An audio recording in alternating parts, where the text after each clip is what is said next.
Welcome to Lecture 7 of Section 2. We are going to discuss hormones and then talk about how they have an impact on behavior.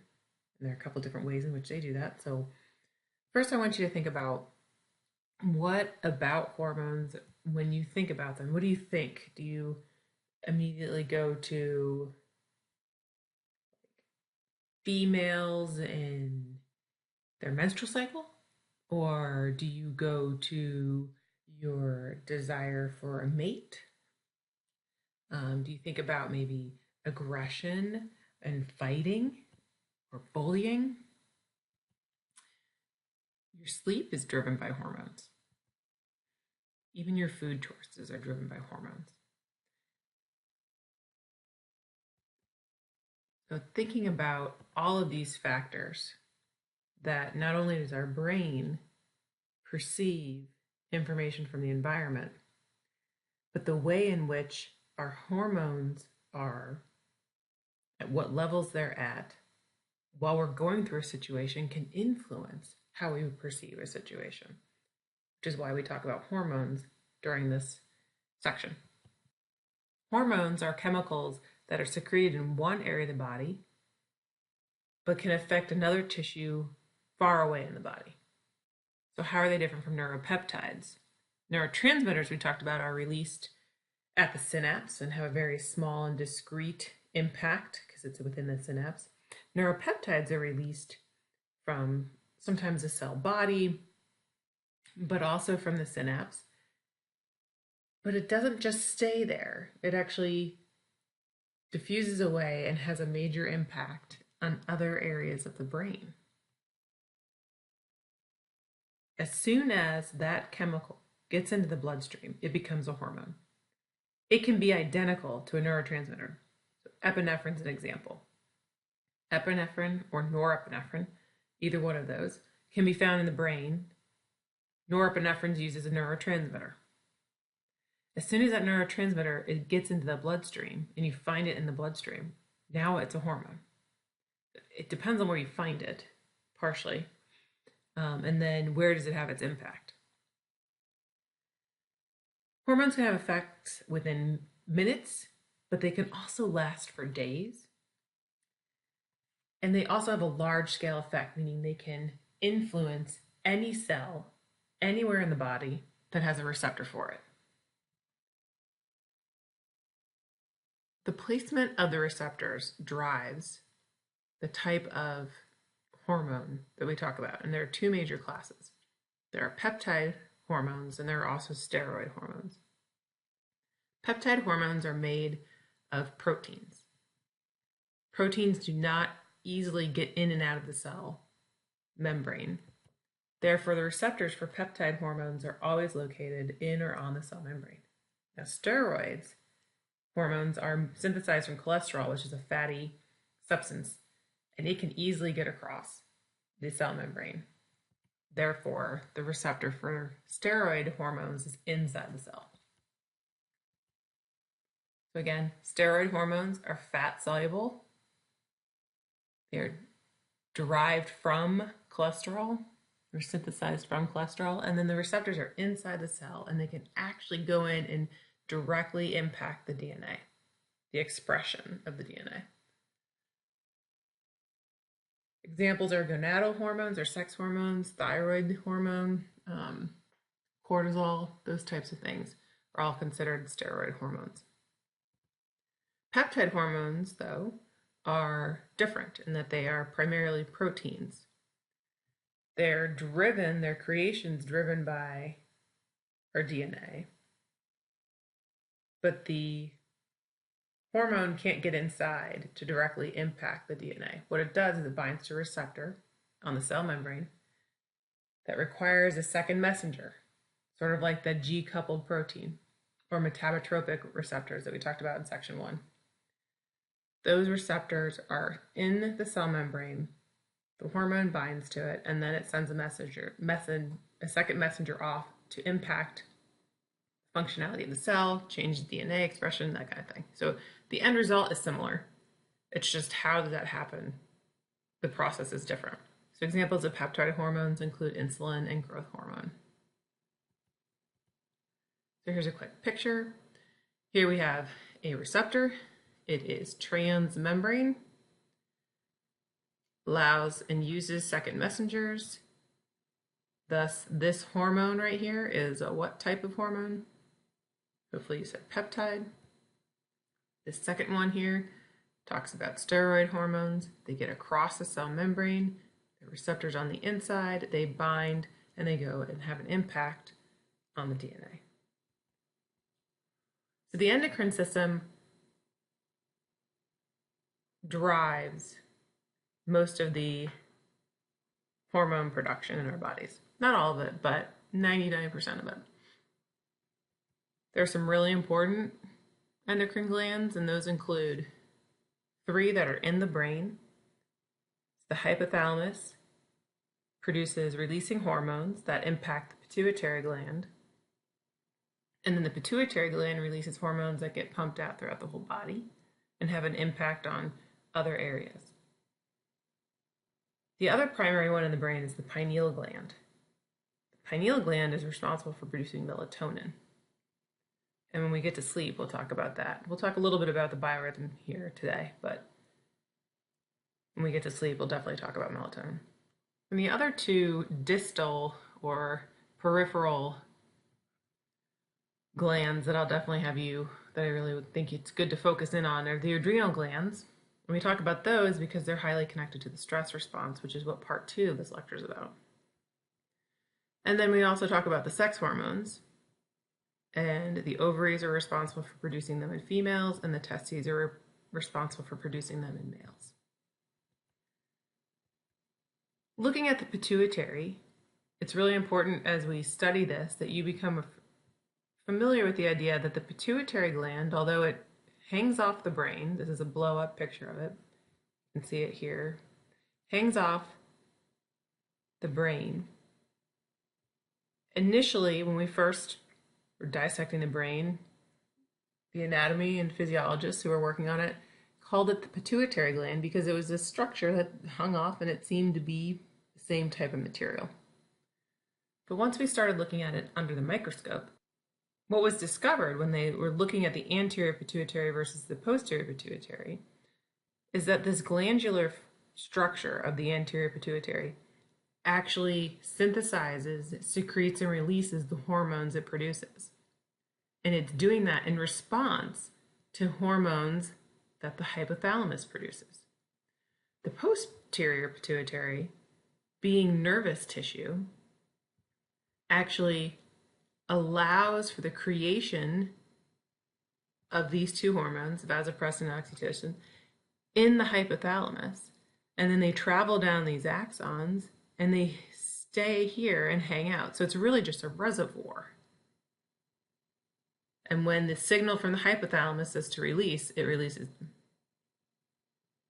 So the posterior pituitary is much more in line with nervous system tissue, while the anterior pituitary is in line with glandular material. Again, this is just that in words for you. Anterior and posterior. Anterior is a gland. And there are 6 primary hormones that you should memorize. And then there's the posterior, which is non-glandular, and it releases oxytocin and vasopressin. When we think about hormone control of the body, we start with the hypothalamus. It's the kingpin, it is the top one, and it produces a neurohormone that is released into the bloodstream that immediately feeds into the pituitary gland, primarily the anterior pituitary. And here, in response to the neurohormone that the hypothalamus released, the pituitary gland will release another hormone. And that hormone goes off and has an impact on a target endocrine gland somewhere outside of the nervous system. And then it causes that tissue to do something. Those target tissues and target organs will then be responsive to the new hormone that the endocrine gland produces. It will either inhibit the target organ or it will stimulate it. So here's an example with a picture. You have your hypothalamus feeding into your pituitary. Your pituitary is releasing a hormone that is coming all the way down here and affecting your adrenal gland. Your adrenal gland then produces a hormone that goes off and affects target tissues. It also does something else that's really important. The hormone that this target endocrine gland produces is also a hormone that the hypothalamus and pituitary are sensitive to shut off the system. It's the brake. One of the things about endocrine systems is they have to be turned off. It's not just as simple as the action potential ending. They actually have to be turned off. So typically what happens is the end hormone, or the goal hormone that is being driven to be produced, once it reaches a certain level in the brain, as detected by the hypothalamus and pituitary, it will shut off the system, so no more is produced. Pretty smart, huh? Something about reading endocrine pathways that I would like to bring to your awareness, so as you move through stress, you're going to see these pop up. There are two ways in which this is done. If you have a color picture, you will often get green arrows, meaning excitation and stimulation or go, and red arrows equaling inhibition or stopping. Now, not all pictures are in color. Thus, the mechanism that would identify for black and white includes solid arrows equal excitation or stimulation, and dashed arrows equal inhibition. There are three main functional groups for hormones. There's homeostatic, gonadal, and glucocorticoids. We're going to talk about each one of these independently. So homeostatic hormones are responsible for keeping our intracellular and extracellular environments stable. And this stability is really important for life to exist. An example where this goes wrong is actually looking at type 2 diabetes. This is where the body begins to not be sensitive to the release of insulin. So insulin's job is that it's produced in response to eating. The insulin activates and binds to receptors on the cell membrane, which makes changes unfold inside the cell to pull in glucose out of the bloodstream. And then the insulin unbinds and moves along its way. That's in a healthy functioning system. However, when someone is developing or has type 2 diabetes, their insulin is no longer able to bind to those receptors to bring in the glucose. Then you might get into a state of hyperglycemia, which is having too high blood glucose levels because the cells can't pull it in anymore. It's not responding to the insulin. The opposite effect of the hyperglycemia is hypoglycemia, and that can occur when someone doesn't use their insulin appropriately or if you don't eat for an extended period of time. Melatonin is also a homeostatic hormone. It does play a role in readying our bodies for sleepiness. Here's an example of the circadian rhythm. That means the daily rhythm. So this grayed out box is sleeping time or traditional sleeping time. And along the x-axis, we have time of day. And then you can see the draws that occur, the blood draws that were examined in regards to melatonin.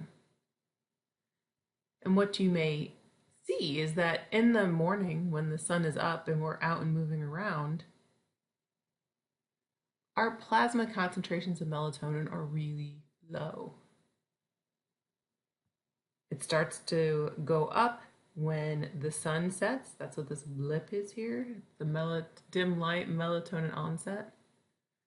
And then after you fall asleep, it increases exponentially and then starts to go back down as we get closer to a waking time. Now, reproductive hormones play a major role in helping us understand the effects that hormones can have. So, an example of hormones we're going to talk about are androgens. The primary one is testosterone. And we're going to talk about estrogens, and this is where the two major hormones are estradiol and progesterone for a female. Then there are some pituitary hormones that play a role in the monitoring of the cyclical nature of the female reproductive process. Basically the 28-day cycle that we all roughly have, supposedly. But follicle stimulating hormone and luteinizing hormone play a major role in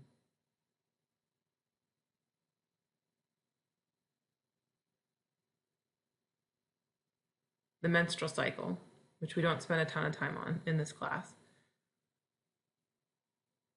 Also, prolactin and oxytocin. In addition, prolactin and oxytocin also play a critical role in reproductive behaviors. Those are more along the lines of postpartum or close after birth, where those get involved. Sex hormones provide us with an example of understanding the different types of hormones, different types of effect that hormones can have on our bodies. Sex hormones provide us with a really awesome opportunity to understand the two major types of effects that hormones can have on the body. One are organizing effects, and that's where the exposure to the human or other animal during a certain critical window of development can change the trajectory of that organ's future. So let's put that into words. The organizational hypothesis is that hormones have an activation or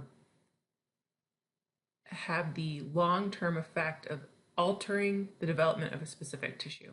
An example is testosterone, because it masculinizes the brain. It also is responsible for masculinizing the external and internal genitalia. If a fetus or embryo or whatever you want to call it inside the womb, if it is exposed to excessive amounts of testosterone, it is possible for that testosterone to change the sexual orientation or the sexual preference of that fetus as it gets older, depending on what the exposure was of and what the gender or sex of the baby is. There are also activating effects, and these are ones that we see in regards to puberty, where facial hair, breast enlargement, all those types of things that naturally occur when you're going through puberty, those are considered activating effects. And what can happen is you can take those medications and develop the breasts or develop the facial hair. There's also an impact on libido, meaning sexual interest or horniness, that sex hormones play a role in those types of things. So there are two primary ways in which hormones drive behavior. There are studies that are starting to tease apart just how different the brain is between men and women.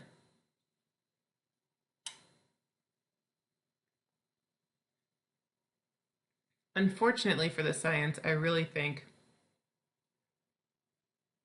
that the similarities between men and women's brains is far more potent or stronger of an effect than the small differences that we see. That we do see pretty reliably is that the hypothalamus is larger in men and that the corpus callosum is larger in females. The pink areas highlighted in the brains are areas in which males have a greater density of neurons or a larger volume, while for females, the corpus callosum is playing that role. and then all these other areas that are identified by this bluish purple. Just like sexual dimorphic or the changes in the brain due to male or female hormone levels, we also see that testosterone plays a major role in masculinizing the genitalia. If we're not aware of it, female is actually the default sex if there is no trip or turn on of the testosterone production and the anti-Mullerian duct hormone, then there's no signal that that baby, external and internal genitalia, should be modified to become testosterone producing male-like gonads. When you think about it, ovaries, which are the female reservoir of eggs, they come from the same structure that males' testicles come from. It's just that in the male, they've been exposed to testosterone. Now, how might these changes occur? Thinking about the changes to the brain. The changes to the genitalia is pretty straightforward. If you have the anti-Mullerian hormone come on board and the testes start to produce testosterone at high levels, everything's set in order. But how does this happen? Well, it is believed, or it's suggested, that the systemic testosterone can cross the blood-brain barrier. When the neurons take in the testosterone, they actually modify it to estradiol to have its impact. One of the things that you might be thinking about is, if testosterone can cross the blood-brain barrier, what about like estradiol or progesterone or the other steroid hormones that we've briefly talked about? Why can't they get across? Well, it turns out that there appears, and this is more documented in rodents than it is humans, but there's probably something similar, is that estradiol, when it is in the presence of the alpha-fetoprotein, will become inactivated and less responsive. What factors influence whether or not these changes occur? We did see that there are certain areas of the brain where the exposure to testosterone created a larger number of cells. So this would be increasing the number of neurons that are formed or killed. It also has impacts on cell growth and the different pieces of linking neurons, so including the dendritic branching, synaptic growth, and activity of the synapse. I like to talk about anabolic and androgenic steroids because they seem to be used more often than you might think they are. Now, for males, they don't typically cause too many problems with regards to, for females growing whiskers or secondary characteristics of having testosterone, greater acne, those types of things can develop when you take an anabolic androgenic steroid. There are major health risks. One of the things they have seen is that it increases a male's risk of infertility because you're basically shutting the system down. When the body realizes, hey, I don't need to be producing this much testosterone, why am I doing this? And it reduces it. It's one of the reasons why a sign of or a long-term use issue of steroids are smaller or shrinking testes because they don't need to produce testosterone anymore, so they stop. So some of the risks for females include masculinization, meaning deepening of the voice or growing of facial hair. Both sexes have an increased risk of aggression and heart attack and stroke. So the last set of hormones are called glucocorticoid hormones. Now, the textbook separates them as their own hormone division, and I disagree with that. When we study cortisol, cortisol is used for two purposes. One is a homeostatic mechanism to keep our bodies in check in a rhythm across the day. Again, homeostatic behavior like. And then the other thing is that cortisol is responsible for breaking down proteins and increasing glucose. And we want to do that when we're under stress. So because glucocorticoids have it's two-dimensional, right? It's responsible for keeping us awake and active during the day, but it also plays a major role if our system's challenged. And it will play a role in addition to being a homeostatic hormone and having a circadian rhythm, cortisol also is reactive to our current stress situations. So in this graph right here, the grayed out part is sleeping time. While you sleep, you're very low when you first start sleeping, and then you slowly get up until you actually get yourself out of bed. This is called the cortisol awakening response. It is the response of us physically getting out of our bed in the morning. And that is a good thing to do because it gets you going. All right, we're going to stop there and we're going to pick up at this point for part 2, where we're going to move into the actual stress response.